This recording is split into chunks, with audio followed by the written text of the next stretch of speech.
Let me ask you something. Do you ever find yourself saying yes when you really say no? And then you spend the rest of the day feeling resentful or overwhelmed because you've given away time and energy you actually didn't have to give? If that hits home, you are absolutely not alone. Today, we are exploring why boundaries feel so scary to set, why guilt shows up the moment we try to protect our peace, and most importantly, how to navigate this with grace and compassion. This is part 2 of our Emotional Sovereignty series. And if you missed part 1 on taking things personally, check out the playlist below.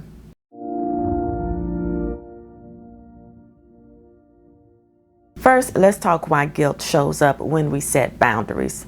From a psychology perspective, this guilt often stems from how we were conditioned as women. Okay? Many of us learned early that our worth was tied to how much we could give and how available we were and how well we took care of everybody else's needs. But when we set a boundary, our nervous system sometimes interprets this as a threat to our belonging. It whispers, what if they don't need me anymore? What if they think I'm selfish? But here's what I want you to understand today, that guilt is not evidence that you're doing something wrong. It's often evidence that you're doing something different. And different feels scary to the part of you that's just trying to keep yourself safe through people pleasing. You are allowed to have limits. You are allowed to protect your energy. You are not responsible for managing other people's emotions about your boundaries.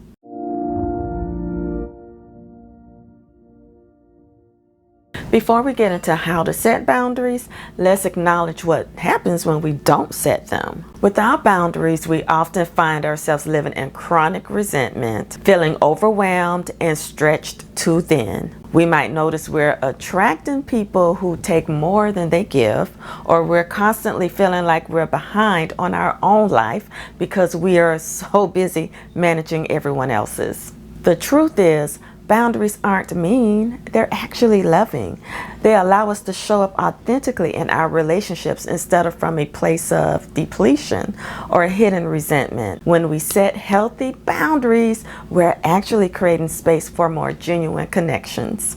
Instead of thinking about boundaries keeping everybody out, think about them as creating a container for your best self to show up. When you protect your energy, your time, and your emotional well-being, you're actually protecting your capacity to love and serve from a full cup rather than an empty one. Boundaries are not meant to control other people. They're about taking responsibility for your own well-being. You can't control how someone else responds to your boundary, but you can control whether you honor your own needs and your own limits.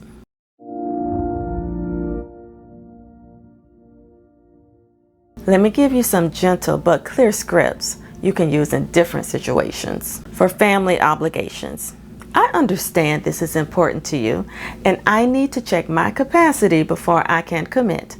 Let me get back to you tomorrow. For work requests, I want to help you when I can. My current workload means I wouldn't be able to give this the attention it deserves until next week. Would that timeline work for you?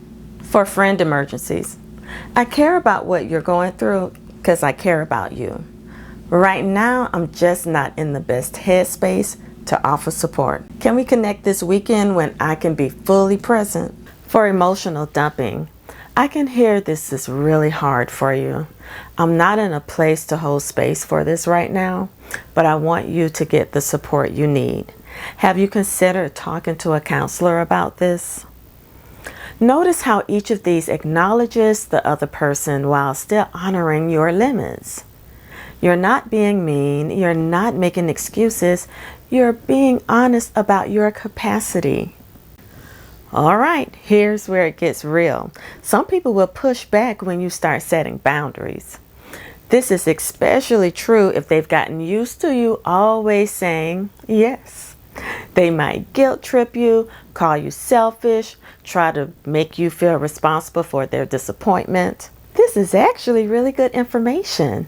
It tells you that your boundary was needed and that this person may have been taking advantage of your kindness, even if it was done unconsciously.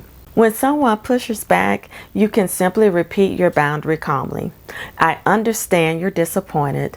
My answer is still no. You don't need to over-explain, justify, or convince them that your boundary is valid. Remember, you're not being mean. You're being honest about your limits. And honest relationships can handle the truth.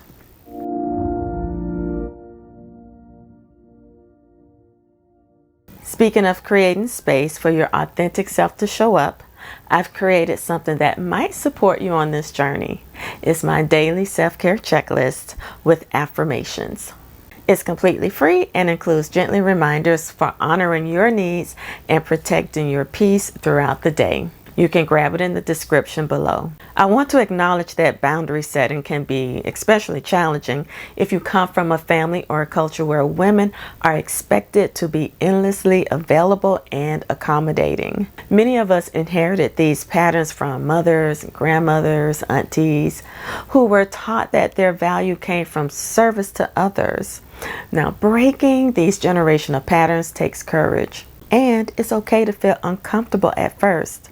You're not betraying your family or your culture by having limits. You're actually modeling what it looks like to honor yourself while still loving others. This might bring up grief. Grief for the little girl who learned she had to earn love through giving. Grief for the woman you've been who said yes when she meant no. That grief is valid and part of the healing process. You are allowed to be the first woman in your family line to have boundaries. You are allowed to break cycles while still honoring your heritage. By the way, I'm Gwen Jones, and I offer heart-centered content that guides you from reactive patterns to intentionally designing a life that's aligned with your purpose through mindful wellness practices.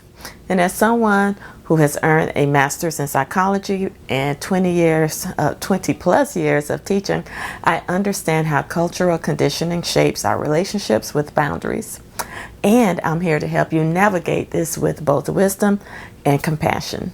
The journey from people-pleasing to healthy boundaries isn't about becoming hard or uncaring. It's about becoming more authentic and sustainable in your relationships. It's about flowing from survival mode to serenity by honoring both your own needs and your genuine desire to love. Your boundaries are not up for negotiation. They're not suggestions or starting points for bargaining. They're loving limits that allow you to show up as your best self. Remember, you're not too late for starting to set boundaries. You're right on time.